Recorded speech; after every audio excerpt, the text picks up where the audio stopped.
दिल्ली में चुनाव से पहले प्रधानमंत्री मोदी ने दिल्ली वासियों को बड़ी सौगात दी। बड़ी परियोजनाओं का शिलान्यास हुआ। एक तरफ जहां देखिए तो दिल्ली में इन दिनों पुजारियों और महिलाओं के साथ मंदिर विवाद गरमाया हुआ है, तो वहीं दूसरी तरफ पीएम मोदी का सावरकर को लेकर उठाया गया कदम भी चर्चा का केंद्र है। प्रधानमंत्री मोदी शुक्रवार से मिशन दिल्ली का आगाज कर चुके हैं।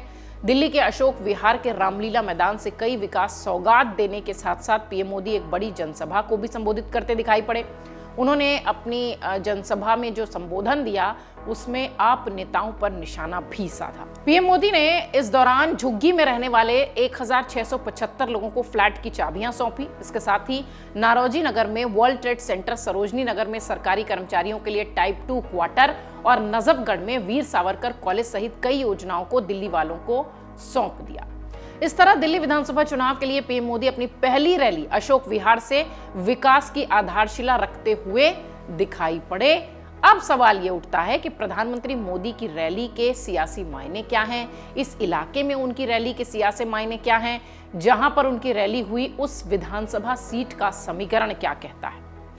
दिल्ली में प्रधानमंत्री मोदी ने चुनावी बिगुल फूंका। अपनी पहली रैली के जरिए दिल्ली के बीजेपी की जीत की मजबूत आधारशिला रखने की एक स्ट्रैटेजी जो थी वो इस रैली के जरिए सामने आई।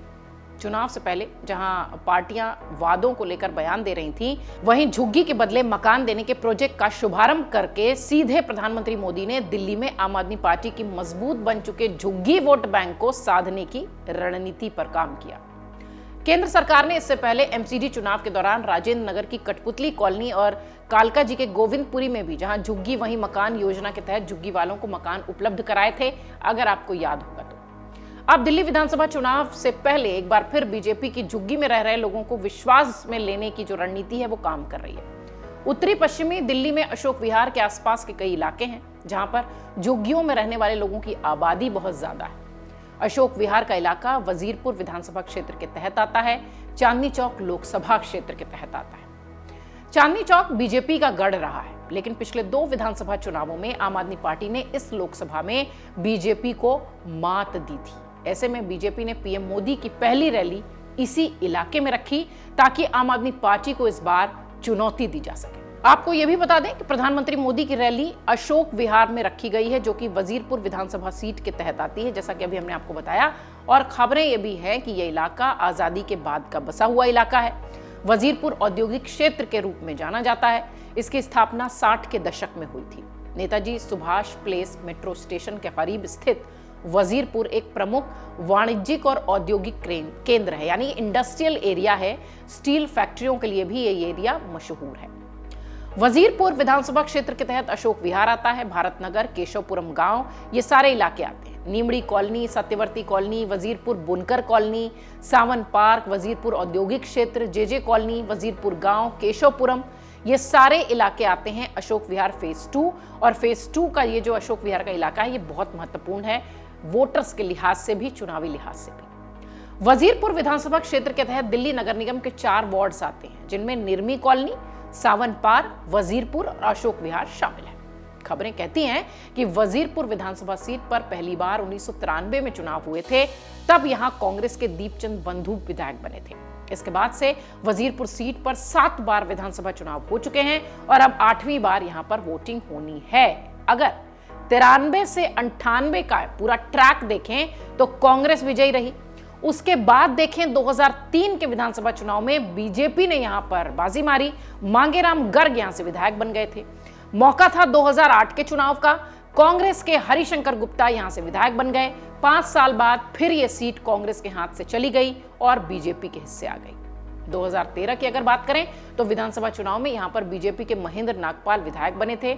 15 में आम आदमी पार्टी ने इस पर कब्जा कर लिया। इसके बाद 20 में आम आदमी पार्टी के राजेश गुप्ता फिर से दिल्ली विधानसभा पहुंचे यहां से जीतकर। वजीरपुर विधानसभा सीट पर अभी तक सबसे ज्यादा अगर देखा जाए तो कांग्रेस का कब्जा रहा है। कांग्रेस ये सीट 3 बार जीतने में कामयाब रही है और बीजेपी और आम आदमी पार्टी 2-2 बार। आम आदमी पार्टी के राजेश गुप्ता को 61,000 से ज्यादा वोट मिले थे और बीजेपी के प्रत्याशी को 39,000 से ज्यादा। कांग्रेस के प्रत्याशी तीसरे नंबर पर थे, हरिशंकर गुप्ता, जो कि लड़ रहे थे उस वक्त। 2020 में वजीरपुर सीट का नतीजा आम आदमी पार्टी के राजेश गुप्ता को 57,000 से ज्यादा वोटों के साथ दिखाई पड़ा था। बीजेपी के प्रत्याशी महेंद्र नागपाल को 45,000 से ज्यादा वोट मिले थे और कांग्रेस के प्रत्याशी हरिकिशन जिंदल को 3,000 के आसपास वोट मिले थे। वजीरपुर विधानसभा सीट के लिए इस बार का मुकाबला भी बहुत रोचक है। कांग्रेस ने अपनी तेज तर्रार प्रवक्ता रागिनी नायक को वजीरपुर सीट से प्रत्याशी बनाया है। आम आदमी पार्टी ने 2 बार के विधायक राजेश गुप्ता पर भरोसा जताया है। बीजेपी अभी तक अपना उम्मीदवार घोषित नहीं करती दिखाई पड़ी है, लेकिन हाँ, स्ट्रैटेजी प्लानिंग से ऐसी लग रही है क्योंकि प्रधानमंत्री मोदी की पहली रैली इसी इलाके में रखी गई, जिसके की सियासी मायने हैं। वजीरपुर विधानसभा सीट पर बीजेपी हर हाल में कमल खिलाने की कवायद कर रही है, जिसके लिए सियासी ताना बाना भी बुना जा रहा है। इस कारोबारी सीट को, इस इंडस्ट्रियल एरिया को चुनाव में ज्यादा एक तरीके से देखा जाए तो एक्टिव माना जाता है। इस बार बीजेपी कांग्रेस और आम आदमी पार्टी के लिए इस सीट के अलग मायने देखना चाहती है, इसलिए बीजेपी की जो प्लानिंग है वो इस सीट को लेकर अलग है। वजीरपुर विधानसभा सीट भले ही औद्योगिक क्षेत्र के रूप में जानी जाती हो, लेकिन यहाँ जातीय समीकरण की जीत की भूमिका तय करते हैं पिछड़ा और अति पिछड़ा।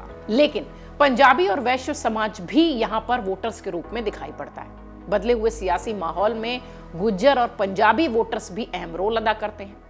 बीजेपी गुज्जर समाज से अभी तक चुनाव लड़ाती रही है, लेकिन आम आदमी पार्टी अपना वैश्य दांव खेलकर इस तरह के इस इलाके में जीत का परचम लहराती रही है। इस बार आम आदमी पार्टी ने वैश्य समाज से आने वाले राजेश गुप्ता पर भरोसा जताया है, जो कि 2 बार से विधायक रहे हैं।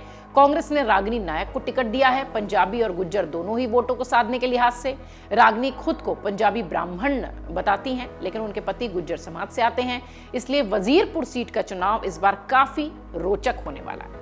इस सीट को लेकर बीजेपी अभी तक कोई उम्मीदवार मैदान में नहीं उतारी है अभी तक, लेकिन हाँ, कारोबारी सीट होने के नाते, इंडस्ट्रियल एरिया होने के नाते ये सीट बहुत दिलचस्प हो जाती है। इसलिए प्रधानमंत्री मोदी की रैली की शुरुआत सबसे पहले यहीं से की गई। देखना दिलचस्प होगा कि बीजेपी सीट पर प्रधानमंत्री मोदी की रैली के साथ जो शुरुआत कर रही है उसका कितना प्रभाव बना पाती है। लेकिन हाँ, सीट जो है ये वाली, इसका समीकरण बहुत जबरदस्त तरीके से दिल्ली के इस चुनाव में नजर आएगा। अगर आप ये वीडियो YouTube पर देख रहे हैं तो हमारे चैनल को सब्सक्राइब कर बेल आइकन दबाएं, और Facebook पर देख रहे हैं तो हमारे पेज को लाइक करें। 8 मिलियन प्लस सब्सक्राइबर, आपके इस भरोसे के लिए बहुत धन्यवाद।